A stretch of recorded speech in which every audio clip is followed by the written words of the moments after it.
প্রবাসীদের দেয়া টাকায় দেশের স্বজনরা পশু কোরবানি দিলেও বেশিরভাগ রেমিটেন্স যোদ্ধার ঈদ কাটে একেবারে সাদামাটা।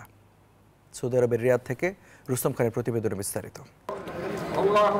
মরুভূমির দেশ সৌদি আরবে ভোরের সূর্য ওঠার কিছুক্ষণ পরেই ঈদের নামাজ শেষে পরিবার আত্মীয় স্বজনের সাথে মোবাইলে কথা বলা আর ঘুমিয়ে ঈদের দিন পার করে বহু প্রবাসী। কেউ কেউ বিকেলে বন্ধু বান্ধব আত্মীয় স্বজনের সাথে মিললেও অনেকে থাকেন ডিউটিতে। বাড়িতে একটু কথা বলার পর আমরা সারাদিন ঘুমাই, যদি সুযোগ হয় বিকালবেলা বন্ধু বান্ধবদের সাথে পরিচিত কেউ থাকে তাদের সাথে একটু কথা বলা হয়। এটাই আমাদের প্রবাসীদেরই। দীর্ঘদিন চাকরির সমস্যা আর বেতন না পাওয়ায় অনেকেই কোরবানির জন্য পর্যাপ্ত টাকা পাঠাতে পারেনি দেশে। এই দুঃখ তাদের চোখে মুখে ফুটে ওঠে এক দীর্ঘশ্বাস হয়ে। দীর্ঘ 3 মাস হয়েছে, এখনো বেতন পাই নাই, দেশে তো কোরবানি দিতে পারি নাই, আর এখানে তো প্রশ্নই আসে না।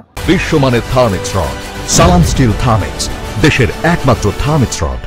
এত শূন্যতার মাঝেও দূর প্রবাসে বুকে চাপা কষ্ট নিয়ে হাসি মুখে পালন করে ঈদ। Desk report, news 24।